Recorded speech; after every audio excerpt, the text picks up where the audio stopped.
എല്ലാവർക്കും നമസ്കാരം. എല്ലാവരും സുഖമായിരിക്കുന്നു എന്ന് കരുതുന്നു.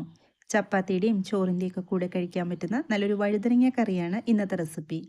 വഴുതനങ്ങ ഇഷ്ടമില്ലാത്തവർ പോലും ഇതുപോലൊരു കറി തയ്യാറാക്കി കഴിഞ്ഞാൽ കഴിച്ചു പോകും. അത്രയ്ക്ക് രുചികരമായിട്ടുള്ളൊരു കറിയാണ് കേട്ടോ. ട്രൈ ചെയ്ത് നോക്കൂ, എല്ലാവർക്കും ഇഷ്ടാവും. അപ്പോൾ ഈ ഒരു റെസിപ്പി എങ്ങനെയാണ് തയ്യാറാക്കിയെടുത്തിരിക്കുന്നതെന്ന് വീഡിയോ എല്ലാവരും കണ്ടു നോക്കൂ. ഞാനൊരു 4 വഴുതനങ്ങ എടുത്ത് വെച്ചിട്ടുണ്ട്. അപ്പോൾ നിങ്ങൾക്ക് എത്രയാണോ കറി തയ്യാറാക്കേണ്ടത് അതനുസരിച്ച് വഴുതനങ്ങയുടെ അളവ് കൂട്ടിയും കുറച്ചൊക്കെ എടുക്കുക. നല്ല നാടൻ വഴുതനങ്ങയാണ് കേട്ടോ, നമുക്ക് വീട്ടിൽ നിന്ന് തന്നെ കിട്ടിയതാണ്. നിങ്ങളുടെ കയ്യിൽ ഇനി വയലറ്റ് കളറിലുള്ള വഴുതനങ്ങയാണുള്ളതെങ്കിൽ അതെടുത്തോളൂ, അതുകൊണ്ട് നമുക്ക് തയ്യാറാക്കിയെടുക്കാവുന്നതാണ്. ഇനി ഇതൊന്ന് കട്ട് ചെയ്തെടുക്കണം. അപ്പോൾ ഒന്നുകിൽ നീളത്തിൽ അല്ലെങ്കിൽ നമുക്ക് സ്ക്വയർ പീസസ് ആയിട്ട് കട്ട് ചെയ്യാം. അപ്പോൾ ഞാനിതൊന്ന് അരിഞ്ഞെടുത്തുകൊണ്ട് വരാം. ഇനി സ്റ്റൗ ഓൺ ചെയ്തിട്ട് ഒരു പാൻ വെച്ചിട്ട് അതിനകത്തേക്ക് 1.25 ടേബിൾ സ്പൂൺ ഉഴുന്നുപരിപ്പ് ചേർത്ത് കൊടുക്കുക. ഇനി അതേ അളവിൽ തന്നെ 1.25 ടേബിൾ സ്പൂൺ തന്നെയാണ് കടലപ്പരിപ്പും 1 ടേബിൾ സ്പൂൺ പച്ചരിയും കൂടി ചേർത്ത് കൊടുത്തിട്ടുണ്ട്. അപ്പോൾ പച്ചരി ഉണ്ടെങ്കിൽ അത് തന്നെ എടുക്കുക കേട്ടോ. എന്നിട്ട് ഇത് നല്ലപോലെ ഒന്ന് വറുത്തെടുക്കുക. തീ നല്ലപോലെ കുറച്ച് വെച്ചിട്ട് വേണം ചെയ്തെടുക്കാനായിട്ട്. ഇതിൻ്റെ കളറൊക്കെ മാറി അത്യാവശ്യം നല്ലപോലെ ഫ്രൈ ആയി കിട്ടിയിട്ടുണ്ട്. സ്റ്റൗ ഞാൻ ഓഫ് ചെയ്ത് കൊടുത്തിട്ടുണ്ട്. ഇനി ഇത് സ്റ്റൗവിൽ നിന്ന് നമ്മൾക്കൊന്ന് മാറ്റിയിട്ട് നല്ലപോലെ ആറിയതിന് ശേഷം ഇതൊന്ന് പൊടിച്ചെടുക്കണം. ഇനി സ്റ്റൗവിലേക്കൊരു പാൻ വെച്ചിട്ട് അതിനകത്തേക്ക് കുറച്ച് വെളിച്ചെണ്ണ ചേർത്ത് കൊടുക്കുക. അപ്പോൾ വെളിച്ചെണ്ണ വേണമെന്ന് നിർബന്ധമില്ല, നിങ്ങൾ കുക്ക് ചെയ്യാൻ ഏത് ഓയിലാണ് ഉപയോഗിക്കുന്നത് അതെടുത്തോളൂ. അരിഞ്ഞു വെച്ചിരിക്കുന്ന വഴുതനങ്ങ ചേർത്ത് കൊടുക്കുക. അപ്പോൾ വഴുതനങ്ങ ഞാൻ ഇതുപോലെയാണ് അരിഞ്ഞെടുത്തിരിക്കുന്നത്. തീരെ കനം കുറഞ്ഞൊന്നും അരിയേണ്ട ആവശ്യമില്ല കേട്ടോ, ഈ രീതിയിൽ തന്നെ അരിഞ്ഞെടുത്താൽ മതി. നമ്മുടെ ചാനലിൽ ഇതിനു മുൻപും വഴുതനങ്ങ കൊണ്ടുള്ള റെസിപ്പീസ് അപ്ലോഡ് ചെയ്തിട്ടുണ്ട്. അപ്പോൾ കാണാത്തവരൊക്കെ ഉണ്ടെങ്കിൽ കണ്ടു നോക്കൂ കേട്ടോ. ഇനി ഇതൊന്ന് വഴറ്റിയെടുക്കണം. കുറച്ച് ഉപ്പ് ചേർത്ത് കൊടുക്കുന്നുണ്ട്. അപ്പോൾ ഇപ്പോൾ ഉപ്പ് ഒരുപാട് ചേർക്കേണ്ട, കുറച്ച് ചേർത്ത് കൊടുത്താൽ മതി. അതുപോലെ അടച്ചു വെച്ചിട്ട് കുക്ക് ചെയ്യരുത് കേട്ടോ, അങ്ങനെ വെച്ചാൽ ആവി വെള്ളം വീഴും. അതുകൊണ്ട് ചെറിയ തീയിൽ തുറന്ന് വെച്ചിട്ട് ഇതുപോലെ ഒന്ന് ഫ്രൈ ചെയ്തെടുക്കണം. ഞാൻ സ്റ്റൗ ഓഫ് ചെയ്ത് കൊടുത്തിട്ടുണ്ട്. ഇനി നമ്മൾക്ക് ഇത് സ്റ്റൗവിൽ നിന്ന് ഒന്ന് മാറ്റി കൊടുക്കുക. എന്നിട്ട് പാനിലേക്ക് കുറച്ചും കൂടി ഒന്ന് വെളിച്ചെണ്ണ ഒഴിച്ചു കൊടുക്കുക. അപ്പോൾ വെളിച്ചെണ്ണയുടെ അളവ് കുറച്ച് എടുത്തോളൂ കേട്ടോ, ഞാൻ കുറച്ച് അധികം എടുത്തിട്ടുണ്ടെന്ന്. കടുക് ചേർത്ത് കൊടുക്കുക. അതുപോലെ തന്നെ കുറച്ച് ചെറിയ ജീരകം, പിന്നെ വേണ്ടത് ഒരു 2-3 വറ്റൽമുളക്, അതുപോലെ തന്നെ കുറച്ച് കറിവേപ്പിലയും കൂടി ചേർത്ത് കൊടുത്തിട്ടുണ്ട്. ഇനി അതിനകത്തേക്ക് ഒരു സവാള ഇതുപോലെ നീളത്തിൽ കനം കുറഞ്ഞ് ഒന്ന് അരിഞ്ഞെടുത്തിട്ട് അതും കൂടി ഇട്ട് കൊടുക്കുക. ഇനി ഇത് നല്ലപോലെ ഒന്ന് വഴറ്റിയെടുക്കേണ്ടതുണ്ട്. അപ്പോൾ ഇതിൻ്റെ കളർ ചെറുതായിട്ടൊന്ന് മാറി വന്നിട്ടുണ്ട്. ഈ ഒരു സമയത്ത് ചെറിയുള്ളി ചേർത്ത് കൊടുക്കുക. ഒരു 10-15 ചെറിയുള്ളി അതും കൂടി ചേർത്തിട്ട് ഒന്നും കൂടി നല്ലപോലെ ഒന്ന് വഴറ്റി യോജിപ്പിച്ച് കൊടുക്കുക. ഇനി നമ്മൾക്ക് കുറച്ച് ഉപ്പ് ചേർത്ത് കൊടുക്കണം. അപ്പോൾ വഴുതനങ്ങ നമ്മൾ ഫ്രൈ ചെയ്തപ്പം കുറച്ച് ഉപ്പ് ചേർത്തിട്ടുണ്ട്. അപ്പോൾ അതൊക്കെ നോക്കിയിട്ട് പാകത്തിന് ഈ സമയത്ത് ഉപ്പ് ചേർത്ത് കൊടുക്കുക.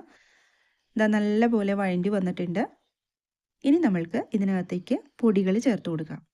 1/4 ടീസ്പൂൺ മുതൽ 1/2 ടീസ്പൂൺ വരെ ആവാം മഞ്ഞൾപ്പൊടി ചേർത്ത് കൊടുത്തിട്ടുണ്ട്. അതുപോലെ 1 ടേബിൾ സ്പൂൺ മല്ലിപ്പൊടി, എരിവിനാവശ്യമായിട്ടുള്ള മുളക് പൊടി നല്ല എരിവുള്ളതുകൊണ്ട് ഞാൻ 3/4 ടേബിൾ സ്പൂണേ എടുത്തിട്ടുള്ളൂ.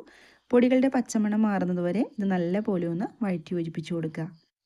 തീ സമയത്ത് നല്ലപോലെ കുറച്ച് വെച്ച് കൊടുത്തോളൂ കേട്ടോ, അല്ലെങ്കിൽ പൊടികളൊക്കെ കരിഞ്ഞു പോകും. ഇനി നമ്മൾക്ക് ഇതിനകത്തേക്ക് തക്കാളി ചേർത്ത് കൊടുക്കണം.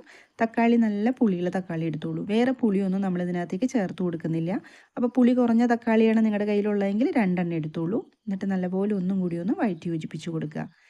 ഇനി ഇതിനകത്തേക്ക് ഒരു പച്ചമുളക് ചേർത്ത് കൊടുക്കുന്നുണ്ട്. പച്ചമുളക് നമ്മൾ സവാളയൊക്കെ വഴറ്റുന്ന സമയത്ത് ചേർത്ത് കൊടുത്തോളൂ, ഞാനൊന്ന് വിട്ടുപോയതാണ് കേട്ടോ ആ സമയത്ത് ചേർത്ത് കൊടുക്കാനായിട്ട്. എന്നിട്ട് നല്ലപോലെ ഒന്നും കൂടി ഒന്ന് ഇളക്കി കൊടുക്കുക. ഇനി ഇതിനകത്തേക്ക് കുറച്ച് ചൂടുവെള്ളമാണ് ചേർത്ത് കൊടുക്കേണ്ടത്. ഒരു 1/2 കപ്പ് ചൂടുവെള്ളം എടുത്തിട്ടുണ്ട്. പച്ചവെള്ളം ചേർത്ത് കൊടുക്കരുത് കേട്ടോ, ചൂടുവെള്ളം തന്നെ ചേർത്ത് കൊടുക്കുക. എന്നിട്ട് നല്ലപോലെ ഒന്ന് ഇളക്കി കൊടുക്കുക. ഈ ഒരു സമയത്ത് തീ ഒന്ന് കൂട്ടി വെച്ച് കൊടുത്തോളൂ. എന്നിട്ട് ഇതിനകത്തേക്ക് കുറച്ച് വെളുത്തുള്ളി ചേർത്ത് കൊടുക്കുക. വെളുത്തുള്ളി നമ്മൾ നേരത്തെ ചതച്ചൊന്നും ചേർത്ത് കൊടുക്കരുത്, ഇതുപോലെ ഒന്ന് ഇട്ട് കൊടുത്താൽ മതി. ഇനി വെളുത്തുള്ളിയുടെ ഫ്ലേവർ നിങ്ങൾക്ക് ഇഷ്ടമല്ലെങ്കിൽ ചേർത്ത് കൊടുക്കണ്ട കേട്ടോ. ഇനി അടച്ചു വെച്ചിട്ട് ഒരു 6 മിനിറ്റെങ്കിലും നല്ലപോലെ ഒന്ന് കുക്ക് ചെയ്തെടുക്കുക. തക്കാളിയൊക്കെ നല്ലപോലെ ഒന്നും കൂടി ഒന്ന് സോഫ്റ്റായിട്ട് കിട്ടണം. നമ്മൾ ഒരുപാട് സമയമൊന്നും വഴറ്റിയിട്ടൊന്നുമില്ല കേട്ടോ. അപ്പോൾ ആ ഒരു ചൂടുവെള്ളത്തിൽ ഇരുന്നിട്ട് തക്കാളിയൊക്കെ നല്ലപോലെ ഒന്ന് സോഫ്റ്റായിട്ട് കിട്ടിയിട്ടുണ്ട്. ഈ ഒരു രീതിയിൽ. ഇനി നമുക്കിതിനകത്തേക്ക് നേരത്തെ നമ്മൾ പൊടിച്ചു വെച്ചിരിക്കുന്ന ഒരു പൊടിയുണ്ടല്ലോ, ഉഴുന്നുപരിപ്പും അതുപോലെ തന്നെ പച്ചരിയും കടലപ്പരിപ്പും. ഈ കടലപ്പരിപ്പൊക്കെ ചേർക്കുമ്പം കറി നല്ല തിക്കായിട്ട് വരും. വേറെ നമ്മൾ നാളികേരമൊന്നും ഇതിനകത്തേക്ക് ചേർത്ത് കൊടുക്കുന്നില്ല. എന്നിട്ട് നല്ലപോലെ ഒന്ന് ഇളക്കി കൊടുക്കുക. 1 ടേബിൾ സ്പൂൺ പൊടിയാണ് കേട്ടോ ഞാൻ ചേർത്ത് കൊടുത്തിട്ടുള്ളൂ, പൊടിച്ച പൊടി മുഴുവനായിട്ടും ചേർത്തിട്ടില്ല. ഇനി നമ്മൾ ഫ്രൈ ചെയ്ത് വെച്ചിരിക്കുന്ന വഴുതനങ്ങയും കൂടി ഇതിന് മുകളിലേക്ക് ഒന്ന് ഇട്ട് കൊടുക്കുക. വഴുതനങ്ങ ഫ്രൈ ചെയ്തെടുക്കുമ്പം ഇതുപോലെ എടുക്കണേ, ഒരുപാട് അങ്ങ് കുഴഞ്ഞു പോകരുത്. വീഡിയോ കണ്ടു കഴിയുമ്പം ഇഷ്ടമായാൽ ഫ്രണ്ട്സിനും റിലേറ്റീവ്സിനും ഒക്കെ വീഡിയോ ഒന്ന് ഷെയറും കൂടെ ചെയ്ത് കൊടുക്കണം കേട്ടോ. കുറച്ച് വെള്ളം ഞാൻ ഇതിനകത്തേക്ക് ചേർത്ത് കൊടുത്തിട്ടുണ്ടായിരുന്നു, ചൂടുവെള്ളം 1/2 ഗ്ലാസ്. അത് വീഡിയോയിൽ വന്നില്ല കേട്ടോ. എന്നിട്ടാണ് അടച്ചു വെച്ചിട്ട് കുക്ക് ചെയ്തെടുത്തത്. ഒരു 5 മിനിറ്റെങ്കിലും ഒന്ന് തിളപ്പിച്ചെടുത്തിട്ടുണ്ട്. അപ്പോൾ ഇതാ നമ്മുടെ കറി ഇവിടെ ഏകദേശം റെഡിയായി കിട്ടിയിട്ടുണ്ട്. നാളികേരമൊന്നും ചേർത്ത് കൊടുക്കാതെ തന്നെ വളരെ എളുപ്പത്തിൽ സ്വാദോടുകൂടി തയ്യാറാക്കിയെടുക്കാൻ പറ്റുന്ന കറിയാണ്. നമ്മുടെ ചാനലിൽ ഇതുപോലുള്ള കറികളാണ് കൂടുതലും ഞാൻ അപ്ലോഡ് ചെയ്യാറുള്ളത്. നമ്മുടെ വീട്ടിലുള്ള സാധാരണ വെജിറ്റബിൾസൊക്കെ വെച്ചിട്ട് തയ്യാറാക്കുന്ന നാടൻ കറികൾ. അപ്പോൾ കാണാൻ ഇഷ്ടമുള്ളവരൊക്കെ നമ്മുടെ ചാനലിലൊന്ന് കയറിയിട്ട് വീഡിയോസൊക്കെ കണ്ടു നോക്കൂ കേട്ടോ. ഇതാ ചോറിൻ്റെ കൂടെയും ചപ്പാത്തിയുടെ കൂടെയും ദോശയുടെ ഒക്കെ കൂടെ നമുക്ക് ഈ ഒരു കറി കഴിക്കാവുന്നതാണ്. ഇനി ഇതിൻ്റെ മുകളിലേക്ക് ഞാൻ കുറച്ച് മല്ലിയില ഇട്ട് കൊടുക്കുന്നുണ്ട്. നിർബന്ധമില്ല കേട്ടോ. ചിലവർക്ക് മല്ലിയിലയുടെ ഫ്ലേവർ ഇഷ്ടമുണ്ടാവില്ല. അങ്ങനെ വെച്ചാൽ അതിടേണ്ട ആവശ്യമില്ല. സ്റ്റൗ ഓഫ് ചെയ്ത് കൊടുത്തിട്ടുണ്ട്. അപ്പോൾ ഇതാ ഇങ്ങനെ വഴുതനങ്ങ കൊണ്ട് കറി തയ്യാറാക്കി നോക്കാത്തവരൊക്കെ ഉണ്ടെങ്കിൽ ട്രൈ ചെയ്ത് നോക്കൂ കേട്ടോ. എല്ലാവർക്കും ഇഷ്ടപ്പെടും. തയ്യാറാക്കി നോക്കിയിട്ട് ഫീഡ്ബാക്ക് കമൻറ്റ് ബോക്സിൽ പറയണം കേട്ടോ. സബ്സ്ക്രൈബ് ചെയ്യാനും ലൈക്ക് ചെയ്യാനും അതുപോലെ ബെല്ലൈക്കൺ ഒന്ന് പ്രസ് ചെയ്തിട്ട് ഓൾ എന്ന ഓപ്ഷൻ എനേബിൾ ചെയ്ത് വെക്കാനൊന്നും ആരും മറന്നു പോകല്ലേ. മറ്റു റെസിപ്പിയുമായിട്ട് വീണ്ടും കാണാം. എല്ലാവരും സന്തോഷമായിട്ടിരിക്കൂ. Thank you.